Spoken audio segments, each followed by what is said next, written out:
It is my pleasure to be this morning with several personalities, thinkers, and important persons that are contributing with their ideas to reflect about a new globality. It is my pleasure to introduce to you Dr. Rocco Ronchi. He's a PhD by the Università Statale di Milano.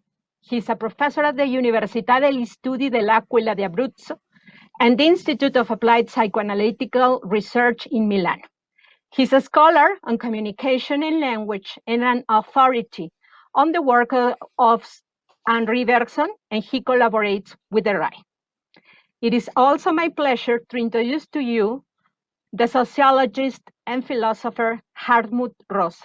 He is professor at the Friedrich Schiller University, Jena, and the director of the Max Weber Center for Advanced Social and Cultural Studies at Erfurt. He is considered one of the representatives of the new critical theory. He works with the sociology of time. Welcome, and it is my pleasure to share a moment with you, because I think as a humanity, we all have maybe a duty to reflect. Maybe also it is a commonplace to say that 2020 changed everyone's point of view. But although that could be a commonplace, it's also maybe a duty for every one of us to think about several repercussions. One of them has to be with the global arena. So I would like to ask you about what are your ideas about this new globality? What is your position? So first, I would like to begin with Dr. Rocco Ronchi. Sono molto onorato di poter discutere con colleghi così prestigiosi e per rispondere alla sua domanda io partirei da una prima considerazione. Io vorrei considerare la pandemia sotto il profilo dell'evento e non sotto il profilo del semplice fatto. Gli eventi non sono fatti, gli eventi producono trasformazioni che prima del loro accadere non erano nemmeno possibili e quindi creano qualcosa di nuovo. Ecco perché io vorrei riflettere sulle virtù dell'evento, cioè sulla potenza trasformativa che l'evento pandemia produce e che ci riguarda tutti. E credo che la pandemia abbia segnato a livello planetario l'insorgenza della vita, della nuda vita come posta in gioco della nuova politica mondiale. Ora si dirà che il Covid porta alla morte, non porta alla vita, e questo è indubbio. Però il virus, il Covid, l'evento pandemico ci presenta, per così dire, la faccia oscura della vita, cioè la sua potenza non umana, la spontaneità mostruosa del vivente, che è indifferente alle finalità umane. Ecco, allora rispetto alla domanda che mi è stata posta in apertura, io comincerei a rispondere così. Il pianeta si è unificato sotto il segno del virus e questa unificazione ha avuto luogo sul piano della sensibilità, sul piano del sentire, ed è quindi stata una unificazione che, come dire, più potente, più forte di quella che può aver luogo soltanto sul piano del concetto. Grazie alla pandemia noi non sappiamo semplicemente che siamo uno, ma lo sentiamo immediatamente. Ecco allora quella che io presenterei come la prima grande virtù del virus: unificazione del pianeta sul piano della sensibilità e non semplicemente sul piano del concetto, sul piano del sapere. Un'ultima cosa, prima di lasciare la parola ai miei colleghi e di riprendere eventualmente la discussione più avanti, è sul piano politico. Sul piano politico la risposta alla pandemia sembra confermare, e la cosa è molto problematica, sembra confermare la diagnosi di Michel Foucault, espressa nel celebre corso del 1976, Bisogna difendere la società. Perché sembra confermarla? Perché cosa aveva detto Foucault? Foucault aveva detto che il potere nella modernità è un biopotere e che il biopotere non si esercita più sulla coppia individuo-società, non è più un potere semplicemente disciplinare rispetto ai corpi, ma si esercita sull'uomo come specie. Cioè il biopotere prende in carico la vita, prende in carico i processi biologici e li sottopone a una regolazione e ad una amministrazione. Cioè l'oggetto del biopotere è la popolazione, non l'individuo. Ecco, questa trasformazione da popolo a popolazione è un'altra delle scoperte traumatiche alle quali siamo stati costretti dal virus e pone grossi problemi d'ordine politico, grossi problemi d'ordine filosofico ed è su questo che probabilmente bisognerebbe ragionare per considerare l'orizzonte che si sta aprendo per il nostro immediato futuro. Concludo dicendo che allora un'altra virtù del virus consiste proprio in questo, cioè consiste nel fatto che la pandemia funziona come una sorta di critica dell'ideologia, no? Che non ha più bisogno nemmeno di una pedagogia, no? per aver luogo, ma che si realizza immediatamente, no? Sul piano della sensibilità. La pandemia in qualche modo ci ha spogliato delle nostre, come dire, delle ultime illusioni di fronte al vero, no? E se prima del virus potevamo essere ancora, come dire, illuderci ancora di essere un popolo, che è una categoria eminentemente storica, adesso, dopo la pandemia, e grazie in un certo senso alla pandemia, ci siamo scoperti che ci piaccia o che non ci piaccia, popolazione. Questa io credo che sia un'altra delle virtù di questo evento sulle quali dobbiamo riflettere, perché indubbiamente pone enormi problemi sul piano politico e sul piano etico. Grazie, Dr. Ronchi. Now it is my pleasure to also introduce to you Dr. Mohamed ElBaradei. He is a diplomat, jurist, and politician. Dr. ElBaradei was Director General of the International Atomic Energy Agency. He was awarded with the Nobel Peace Prize in 2005, jointly with the agency, thanks to his efforts to stop the proliferation of nuclear weapons.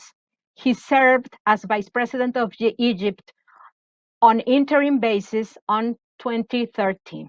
It's a pleasure to be with you today and discuss the state of our world during and after the pandemic. The state of our world today is grim. Wars, poverty, and tyranny are on the rise. The rule of law among nations is taking a backseat, and the global governance paradigm is teetering. Over 30 years ago, after the end of the Cold War, we dreamed of a new world order. This regrettably has not materialized.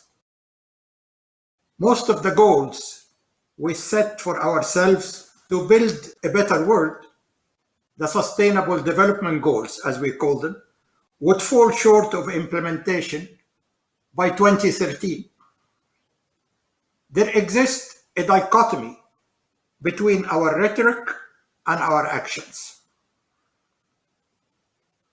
All the major threats we face today, including climate change, weapons of mass destruction, infectious disease, terrorism, organized crimes, illicit drugs, and cybersecurity, do not respect borders, nor do require passport or visas.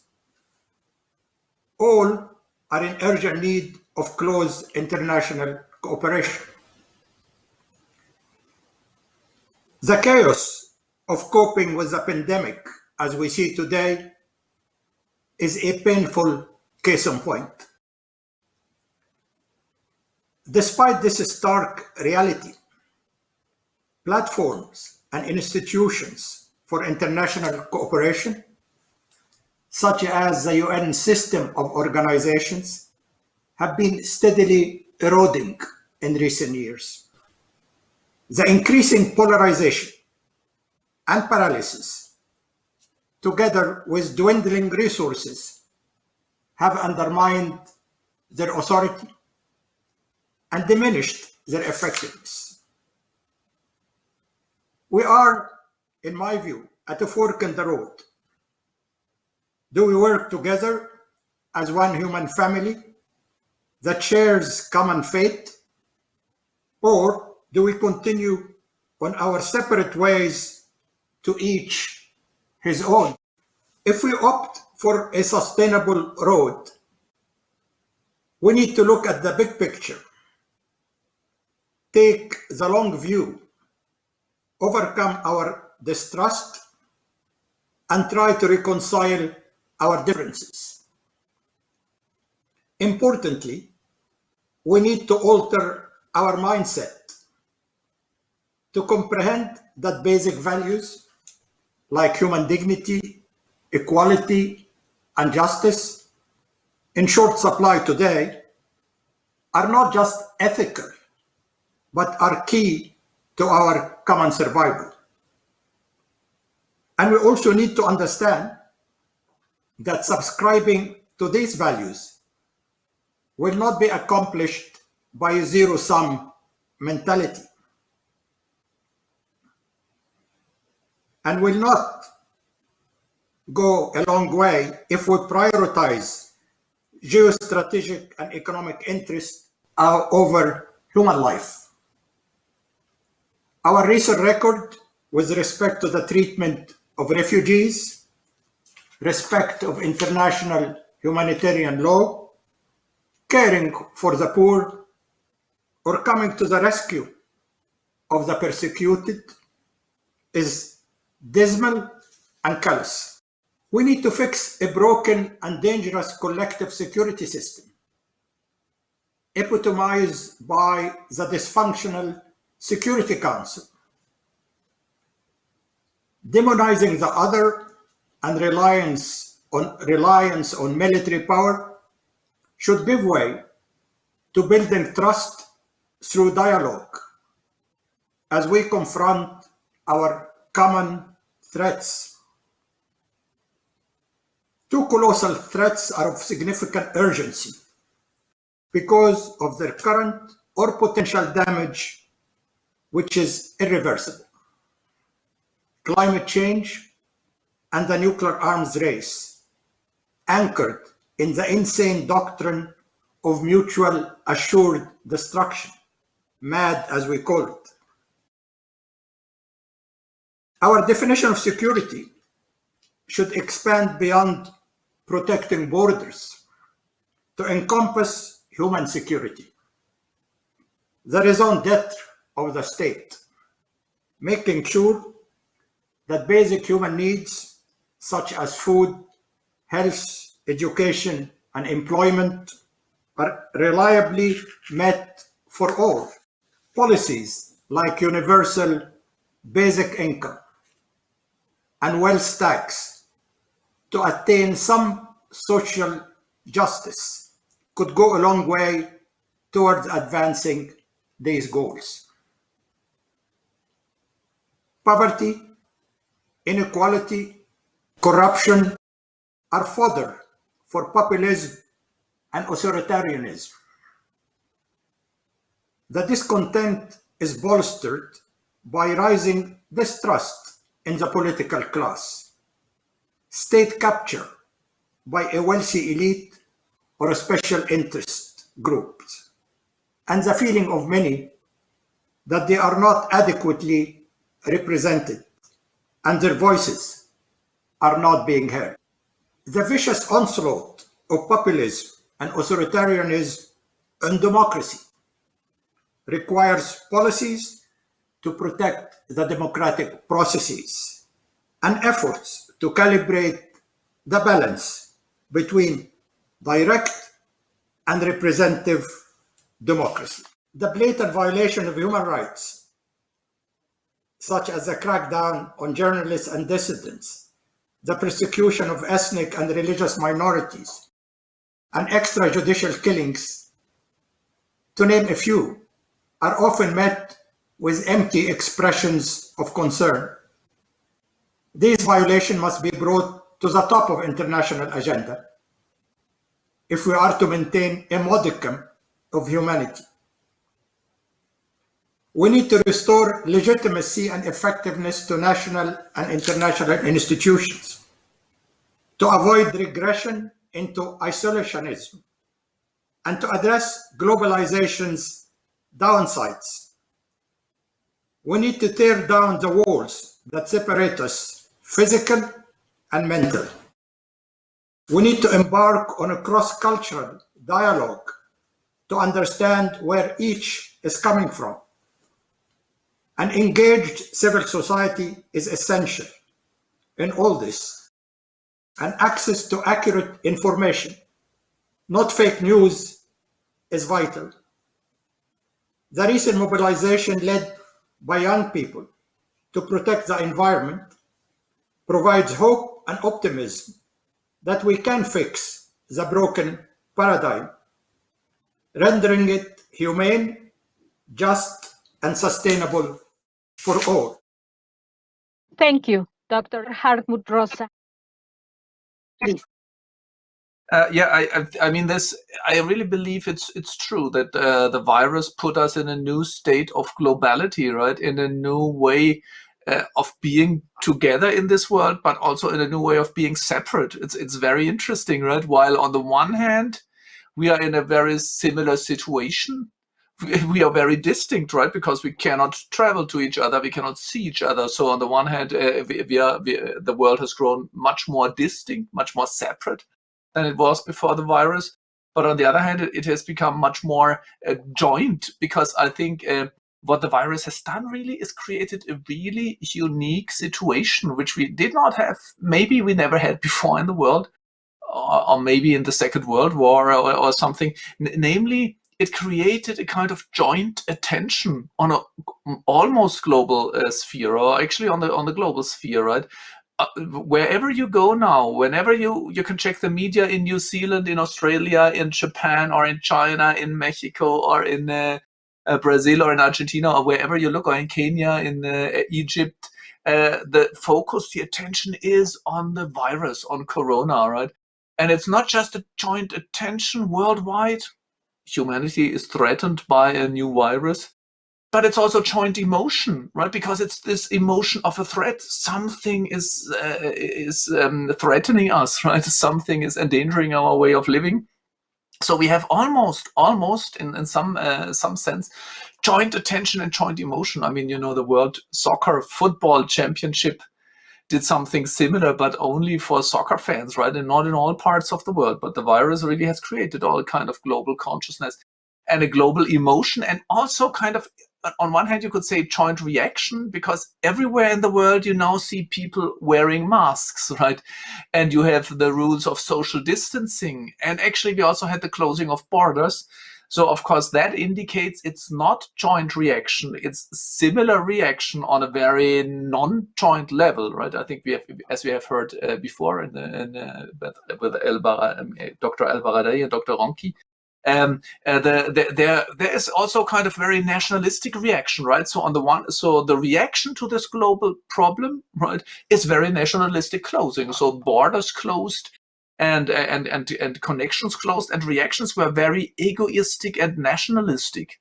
So on the one hand, one could be very surprised, right? Why is it that we react to a global, clearly a global threat and a global phenomenon on very particularistic, very egoistic and nationalistic? And I think the answer to this is rather clear, because what we see on the political level and also on the social level is a kind of desperate attempt to take back control over something from something which is the ultimate non-controllable, right? For me, actually, the virus is a kind of paradigmatic symbol or a manifestation of indisponibility or non-controllability. That's what interests me very much as a sociologist and philosopher at this point, right? Because my take is really that in modern society, actually on a global level, what we tried to do for many years now, nationally as well as globally or universally, also on a EU level, is the attempt to increase our control, our domination of the world. Like, for example, science is one way of doing it, right? We want to know everything, explore everything, but then we also want to use it, and that's where technology comes in, right? Gain technological control over nature, over processes in the world, and so on. And also legal control, right? Whatever happens, whatever event there might be, there should be a rule, an international rule, a national rule at least, and something of that sort. And we try to increase economic control over poverty, but also over other things. I mean, money is attractive to modern human beings because it gives you control over an increasing share of the world, and so on. And in my interpretation of what's going on in the world is that there is a very strange dialectic. There is a flip side, right? As we increase control on the one hand, there's always the threat that we lose it on the other hand, and we feel totally powerless, right? You actually see this on the everyday level of your life, right? For example, with the smartphones and with the smart homes and the smart cars, we have become almost omnipotent, right? With a click of my hand, of my thumb, I can make it bright light or dark night, or I can make it very hot in the room or very cold in the room. I actually can make it very loud, play loud music or play soft music, and so on. So I'm almost omnipotent, but only until the battery fails or the electronic breaks down. And then I might be unable to close the window, right? This is a very unpleasant situation. Or you might be locked in the room and you cannot open it, right? Because the electronic fails, or I cannot turn off the music, something of this sort. So it's omnipotence on the one hand and powerlessness on the other. And I think with this we see with this Dr. ElBaradei's topic too, right? With our power, we increased our power in nuclear power, right? Because we have became capable of splitting the atom and thereby gaining control over matter's inside, so to speak, gaining control from the inside over matter. But this created the monster of uncontrollable nuclear chain reactions in an atomic bomb or in a nuclear power station which explodes, right?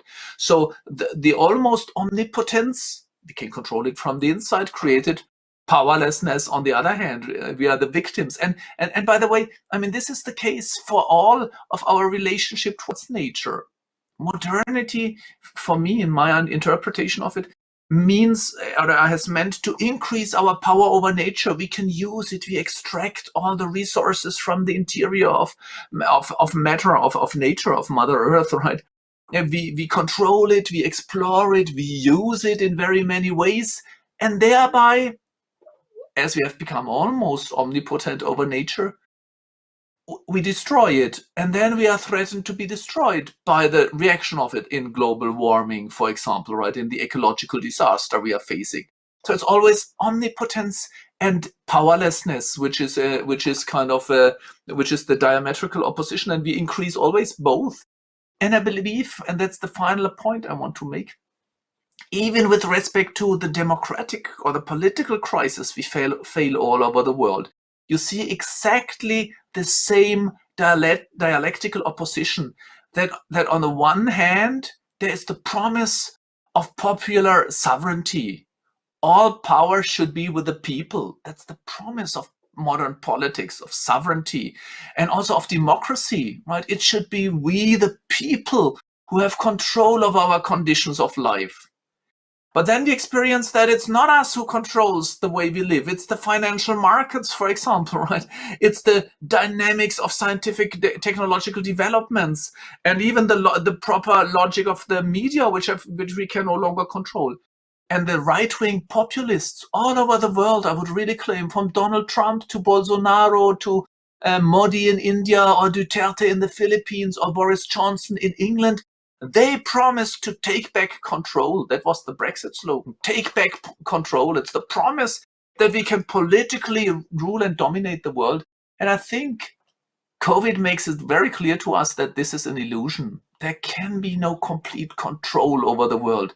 So COVID might help us to gain a new understanding of sovereignty. It's not having complete control, but being capable to listen and to respond, right? That's not control and domination. And this should also be the paradigm, I believe, for international cooperation, not dominate the others through whatever rules, but listen to their ideas, their conceptions, their suggestions in the corona crisis as elsewhere, and try to find solutions for this. So I still hope very much that the crisis can be the starting point for something new, as Hannah Arendt, the political philosopher, says, right?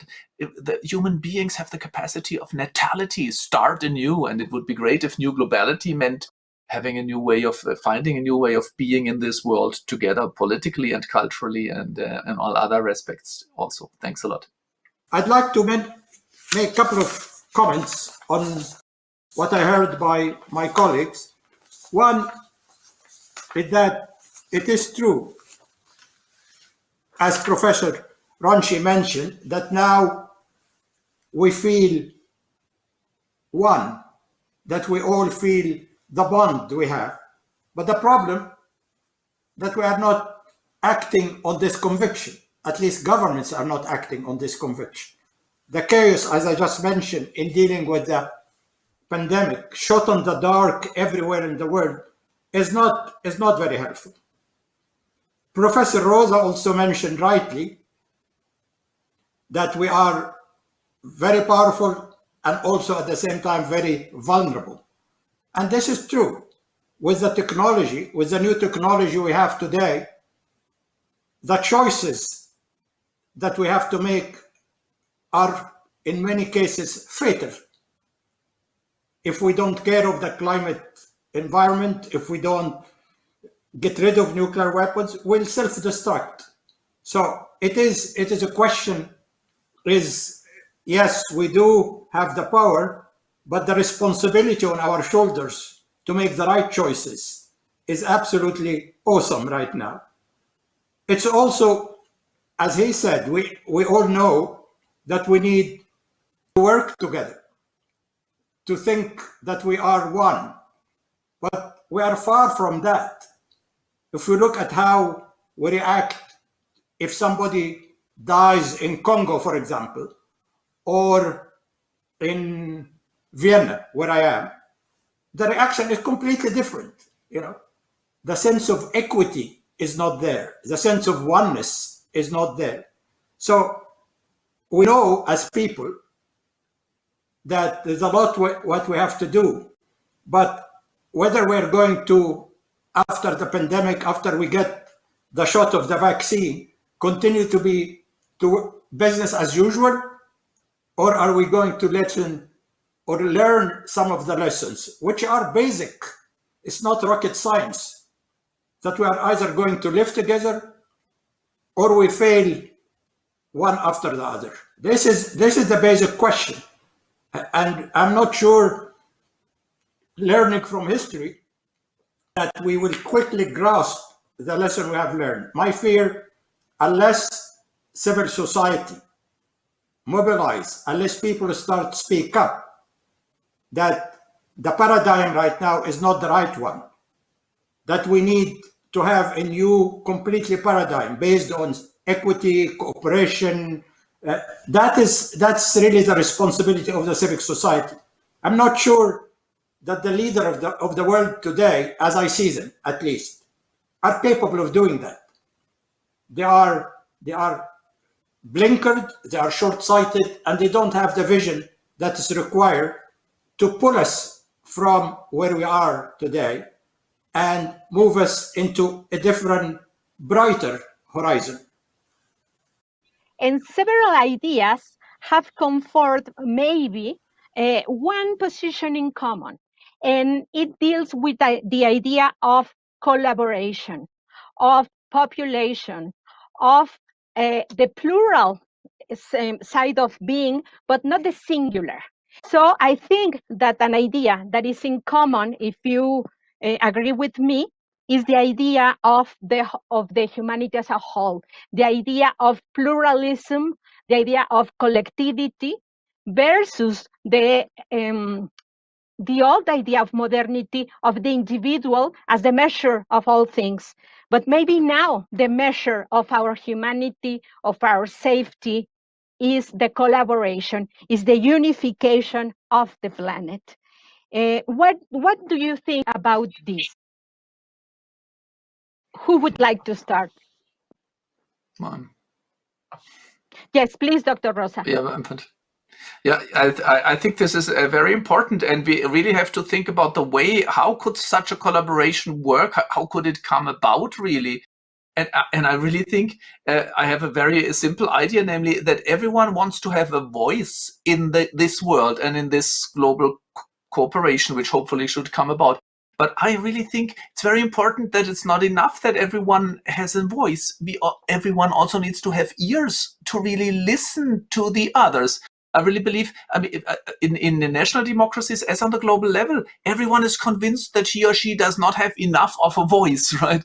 But it only works if we also have ears, and this is only a metaphor. But what I mean is that what we need is accept difference, which remains difference, right? I mean, there's always when we encounter difference on a global level, there's always the tendency to have one of two solutions. One is to do away with the difference. We are all one, but that's not true. We are very diverse. As you said, we are pluralistic. And then the idea is, but the otherness of the other is not okay. So my conception, I call it the theory of resonance, is that we need to listen to the other, but also to respond with our own voice, and thereby be transformed into the common world, which only can come about, right? So it's a process, I believe, of mutual transformation, right? We need to find a way of working in this, where we listen and answer in a way that transforms us. And I think that's the only way to really deal adequately with the differences we have in this world. Thank you, Dr. Rosa. Who would like to also, please, share your ideas? Yes, Dr. Ronchi, please. Sì, allora io innanzitutto ringrazio il dottor ElBaradei per la lezione di realismo, no? Per la lezione di realismo che ci ha fatto, un realismo che non rinuncia alla speranza, ma che è tuttavia intriso di una forte consapevolezza di quello che accade. E poi vorrei riagganciarmi alle cose che diceva il dottor Rosa nel suo intervento. Credo che il problema che abbiamo di fronte è questo, cioè che la pandemia ha, come dire, implica una risposta politica che ha il sapore della biopolitica, di cui parlava Foucault. Cioè la risposta alla pandemia è una politica del vivente, è una politica che si deve far carico dell'atto della vita, è una politica che si deve far carico della popolazione, che deve regolare dei flussi, che deve quindi lavorare sull'uomo come specie, no? E non quindi sull'individuo e la società. E questo crea evidentemente tutta una serie di problemi. Le scienze che vengono convocate al capezzale del mondo oggi sono l'epidemiologia, sono l'igiene pubblica, la medicina di base, sono la statistica, il welfare, l'assistenza sociale, cioè sono tutte quelle tecniche, no, che sono fondamentali, no, per, come dire, la gestione del vivente. E il fatto che oggi la pandemia in qualche modo richieda un intervento di questo genere è un fatto, come dire, che suscita ad esempio in alcuni filosofi molte preoccupazioni. Si pensi ad esempio alle posizioni che ha preso il mio collega italiano Giorgio Agamben a questo proposito, no? Che sono posizioni che talvolta sfiorano quasi atteggiamenti di tipo negazionisti, perché si ha il timore che la risposta biopolitica alla pandemia contribuisca a produrre come dire, una forma di dominio sul vivente. Ecco, allora io credo che una delle virtù del virus sia stata quella di farci revisionare questo paradigma, cioè di mettere in questione questa idea di biopolitica come dominio sulla vita che abbiamo ereditato dalla critica di sinistra, potremmo dire, degli anni 70 e 80 del secolo scorso. Cioè, è vero che la pandemia implica una risposta biopolitica e quindi una risposta articolata su tecnologie del vivente. Però la nuova biopolitica che è richiesta dall'evento pandemico non ha più il senso del dominio, cioè non ha più quel senso del dominio che viene del dominio dell'uomo sulla natura. Cioè l'evento pandemico, qui ha ragione benissimo il collega Rosa, l'evento pandemico ha portato alla luce un indisponibile, qualcosa che è sottratto al controllo, un impossibile, e invita la politica a misurarsi con un impossibile. Quindi deporre l'idea del dominio, deporre l'idea della padronanza per misurarsi con l'impossibile, con l'indisponibile, con ciò che sfugge al controllo. Mi verrebbe da dire, da fare una citazione freudiana, no? Freud diceva che l'arte più difficile è l'arte del governare, no? Ci sono tre cose che sono, come dire, impossibili. Le tre cose impossibili sono educare, curare e governare. Ecco, la pandemia in qualche modo porta alla luce una dimensione di impossibilità e obbliga la politica ad essere una tecnica che ha nell'impossibile il suo oggetto. E questo cambia lo statuto del discorso politico. Non più dominio, non più potere regolatore della vita, ma qualcosa che asseconda il movimento del vivente. Ecco, questa è una trasformazione positiva, io credo. È una trasformazione positiva, cioè la pandemia obbliga a ripensare le categorie della politica e a ripensare la politica per chi voglia ancora fare politica. I leader populisti come Bolsonaro, come Trump, stanno dando una risposta politica alla pandemia oppure semplicemente non danno risposta alla pandemia, cioè non fanno politica. Ecco, io credo che la pandemia ci obblighi sul piano planetario a dare una risposta politica che ha a che fare con il governo di ciò che, come si diceva molto bene prima, sfugge alla possibilità del controllo. ma che tuttavia dobbiamo governare. Ecco, questo cambiamento di paradigma è molto importante e riguarda in qualche modo il nostro futuro, riguarda in qualche modo come dire, una possibile nuova era che si può aprire. Dr. ElBaradei, please. I think what we see, that as we all, I think, agree that we have a crisis of governance, both at the national level and at the international level. Life has evolved in such a way, with technology, with knowledge, that our paradigm for national governance is no longer able to cope with people's hopes and expectations.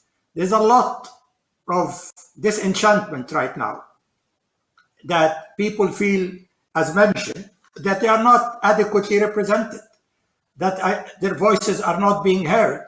We saw that in Italy, of course, the Five Stars Party, all the other in Germany, alternative Germany. I mean, there is a lot of disenchantment from the left and the right, which means that we need to look for a new paradigm at the national level. At the international level, that's even worse, because now, as we mentioned, all our problems are interconnected. And yet, as we look at the institutions, all the institutions we have, they are dysfunctional.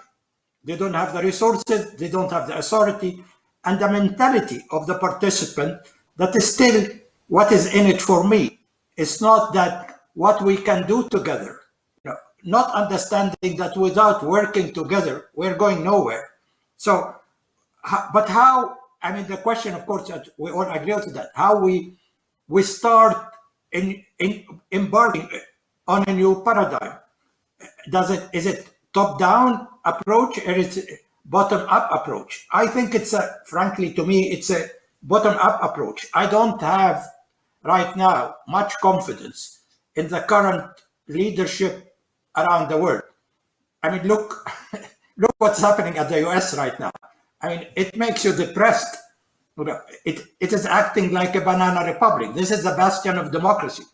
So we still need to, I think, mobilize at the civil society level. But the key is how to organize, frankly, how we can organize and understand, how we can unify, organize, have a clear objectives and work together. We manage somehow in the case of climate change. Can we do it in a much larger scope, trying to have a new paradigm for governance, a democracy O2, a new democracy, type of democracy, where people feel that they are represented, but they are also participating. A new combination of participation and active participation and representation, I think, is required. In the case of global governance, I think we need to reinvent all the institutions. If I look, and this is an area where I worked for long years, the United Nations is becoming completely marginalized. They're supposed to lead us into this global paradigm, but it's completely dysfunctional right now. People are fighting each other like cats and dogs. And so I think we all agree on what needs to be done. The issue is how to do it, and can we do it? Thank you, Dr. ElBaradei. It's very important that all of you converge into one common idea, and it's the idea of trying to take down the illusion of dominion. But at the same time, we are seeing several countries that are maybe thinking that they can provide a sense of safety for their population, just with the opposite. For instance, the United Kingdom just 2 days ago announced that they're going to raise their spending in defense in 24.1 billion more pounds for defense. And you very well know, as Dr. ElBaradei said, how, for instance, in the public discourse in the United States, they tend to say the China virus. And several other countries are really reinforcing the idea of walls that Dr. Ronki, for instance, said. The inability, I mean, what does a wall can do if you think that the virus is something that humans share and is not going to be controlled? But at the same time, we are seeing maybe dangerous rising of this national discourse ideas. So maybe the virus could be seen as a pretext, as a legitimizing discourse of the need of dominion. But as Dr. Rosa said in the beginning, I mean, of course, it's an illusion, the dominion. This is a virus. This is a humanity as a whole problem. But what do you think about the responses of several countries regarding this?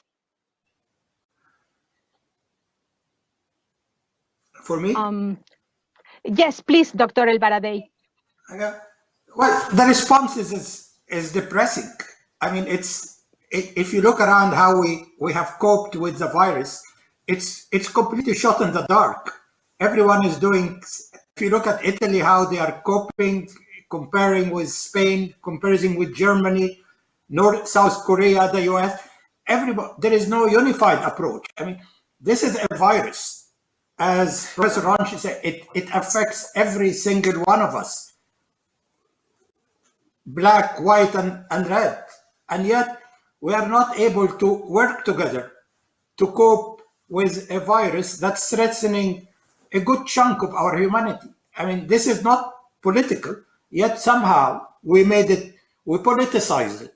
Somehow we made it as if, who is going to have the first vaccine, rather than who is going to get access to the vaccine, instead of how to make sure that the distribution of vaccine is going to be equal, or based on needs. We are, as I said, we are showing the worst in us, frankly, right now. I mean, I don't want to over dramatize, but what you see around, we are not showing the best in us. We are showing the worst in the human nature, the being selfish, being myopic, unable to work together. And I would hope that at the end of the day, maybe in a couple of months or 6 months after the vaccine is there, the medication is there, that we sit around and see how foolish we have dealt with the pandemic, how many people died as a result of our ineptness, incompetence, and take it from there and try to learn some lessons. I still hope that this might be a turning point, a launching pad for a new paradigm that is at least rational, that is at least scientifically based, that's at least based on compassion. But right now, what you see is really ugly, frankly, to me. Thank you, Dr. ElBaradei. Yes, Dr. Rosa, please. I totally agree with this. I think everyone gets kind of depressed when you look at as you said in the beginning of your talk, but everyone gets depressed when looking at the current political state of the world in particular. But for me, it's very important to see that the future is not determined, right? I mean, because I'm a sociologist, right? So a lot of journalists always ask me, what will the next steps be? What will come out of the pandemic? And I always reply, well, there is no sociological model or economic model or whatever kind of model, right, that predicts what the future will be. That's why I insist on Natality by Hannah Arendt. It's open. The future is open. It depends on what we do. And of course, what we see is egoistic, particularistic, and frankly, quite stupid national answers. And I think stupid right-wing populism is on the rise because of the promise that we'll do it. We'll just do it, right? Johnson, Trump, whoever it is, they promise that they ignore the markets, they ignore the law, they ignore the media, they just do it, right? But so I think what we need to do is just I mean, it's so obvious. We have at least two global threats. We talked about this. One is global warming. The other is the global virus. And as ElBaradei, of course, knows best, right? We do have institutions which are meant to deal with this. For example, the World Health Organization, the WHO, is exactly the instrument with which humanity can react to a global threat. Now, the interesting, I'm not surprised that people like Trump, Bolsonaro, Modi, or Johnson don't turn to the WHO, but I think we as academics and as human beings, right, we should very strongly insist that there's only, I mean, there is either a global answer or no answer, as both of you, I think, said, right? So what surprises me is not the reaction we see from national governments, but from the civil society. Why is there not an outcry that what we need right now is the WHO and is the United Nations organization, which of course needs to be reorganized? I think if there is an open future, we have the obligation as academics to and politicians to insist on this level of dealing with the threat.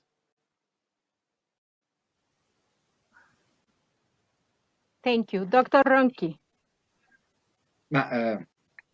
Il dottor ElBaradei diceva che in questa situazione, lo diceva con una certa amarezza che mi ha colpito, e anche alla luce di un'esperienza che chiaramente di ben alto livello, insomma, che come dire, la classe politica sta dando il peggio di se stessa e non il meglio di se stessa. E che quindi, come dire, prevale un sentimento pessimistico da questo punto di vista. In qualche modo anche le cose che diceva adesso il dottor Rosa andavano sostanzialmente in questa direzione, sebbene appunto insistesse sulla questione del carattere aperto, no? Del carattere aperto e indeterminato del futuro. Ecco, allora io vorrei chiudere il mio intervento proprio con una riflessione su questo nuovo paradigma della politica, no? Perché qui è, come dire, un tema che è emerso, no? È la necessità di un nuovo paradigma della politica, cioè di un nuovo modo di concepire la politica e l'arte del governo, soprattutto, e l'arte del governo, che sia all'altezza dell'evento epocale che stiamo vivendo, no? E mi verrebbe da dire che questo nuovo paradigma della politica, che in qualche modo, ecco, io sono un po' più ottimista, cioè io lo vedo in qualche modo agente, operante all'interno almeno nei confini europei, in alcuni casi. Questo nuovo paradigma della politica, che è all'altezza dell'evento che stiamo vivendo, in realtà un paradigma molto antico. Un paradigma molto antico, cioè mi pare che l'evento pandemico richieda la ripresa di un'idea classica della politica, di un'idea antica della politica. Quell'idea della politica che Platone metaforizzava con l'arte cibernetica. L'arte cibernetica, kyubernao in greco significa pilotare, no? L'arte cibernetica è l'arte del pilota della nave, no? E l'idea che emergeva da Platone, da certi pensatori classici, era l'idea che l'arte del governo dovesse essere analoga all'arte del pilota della nave, no? E il pilota della nave è qualcuno che non domina gli elementi, non impone agli elementi la propria volontà, non è padrone del possibile. È qualcuno che deve assecondare un elemento, deve assecondare un movimento, regolarsi su dei movimenti, inflettere questi movimenti, piegarli, dargli una direzione, ma lo può fare solo perché è una parte di quella natura che vorrebbe regolare e controllare. A me pare che questa sia un'idea molto, molto potente della politica, sia quello che forse ci manca oggi, no? Cioè ci manca l'idea di un'arte della politica come arte non del possibile, come si suole dire abitualmente, no? La definizione classica della politica come arte del possibile, no? Il fenomeno pandemico ci costringe a pensare una politica, ci obbliga a pensare una politica come arte dell'impossibile. come una tecnica che si confronta con un elemento che per definizione sfugge al controllo, che per definizione è, come dire, al di fuori di ciò che noi possiamo fare. Ecco, questa idea della politica come arte dell'impossibile io credo che sia richiesta, sia convocata, sia quello di cui abbiamo bisogno, no? Come nuovo paradigma della politica per essere all'altezza di un evento planetario come l'evento pandemico. Non so se nelle varie cancellerie del mondo sia presente e operante quest'idea. So però che se si vuole far fronte alla crisi, se si vuole in qualche modo condurre la barca, no? Bisogna in qualche modo optare per la virtù politica, no? La virtù politica, secondo il grande filosofo e teorico della politica italiano Machiavelli, era proprio questa, cioè la virtù politica era la virtù del principe, era la virtù del governo. E la virtù del governo è una virtù cibernetica, è la virtù di condurre la barca, come dire, ricondurre la barca conducendola su un elemento che è assolutamente riottoso ad essere dominato. Ecco, io credo che questa possa essere in qualche modo come dire, una possibile apertura, una possibile apertura a che la pandemia ci possa produrre in qualche modo una via d'uscita in direzione di un nuovo modo di fare politica che si assume sulle spalle questo elemento che è l'elemento della natura vista nella sua dimensione più incontrollabile, la stessa con la quale dobbiamo misurarci se vogliamo affrontare la questione del cambiamento climatico, no? È la stessa identica questione. Ma sono, come dire, delle scommesse alle quali non possiamo più sottrarci.